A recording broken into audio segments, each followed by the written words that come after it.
Bir gün fariseylerden biri İsa'nı nahara çağırdı. Ol hem fariseyin öýüne baryp saçak başyna oturdy.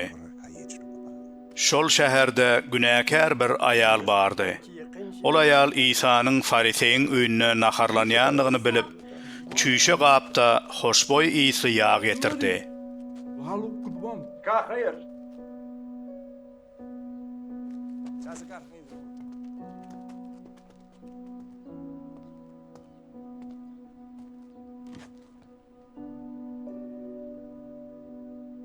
Aýal İsa'nyň öňüne diýdine çöküp ağlap, göz ýaşlary bilen onuň aýaklaryny ýumaga başlady.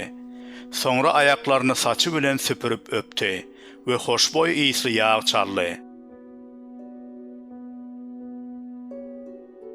İsa'ny çağıran farisey muny görüp, eger bu adam peýgamber bolýan bolsa, özüni elleýän aýalyň kimdigini, nähilligini bilerdi.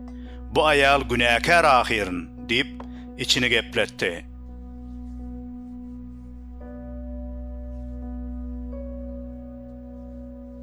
Munyň üçin İsa oňa, "Simon, meniň saňa aýtmaly zadym bar" diýdi.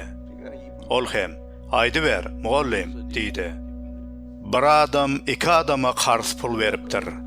Birine 500 kümüş teňe, beýlekisine 50 kümüş teňe. Bergesini bermäge hiç pullarynyň ýokdugy üçin ol bularyň ikisiniň hem bergesini geçipdir. Munyň üçin olaryň haýsysy onu has köp söýär. Simon, "Meniň pikirimçe bergesi köp geçilen adam" diýip jogap berdi. İsa, "Dogry pikir etdiň" diýdi. Onsoň İsa aýala tarap öwrülüp Simona şeýle diýdi: "Bu aýaly görýäňmi? Men seniň öýüňe geldim. Sen bolsa aýaklarymy ýuwmaga suw da bermediň. Emma bu aýal aýaklarymy göz ýaşy bilen ýuwup, saçy bilen süpürdi. Sen meni öpmediň. Emma bu aýal men öýe girenimden bäri aýaklarymy öpüp otyr. Sen başyma ýağ çalmadyň. Emma bu aýal aýaklaryma hoşboý ysly ýağ çaldy.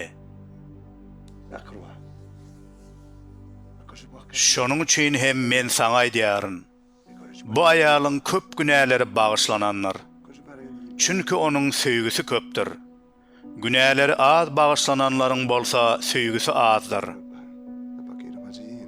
Onsoň İsa ol aýala, "Seniň günäleriň geçildi" diýdi.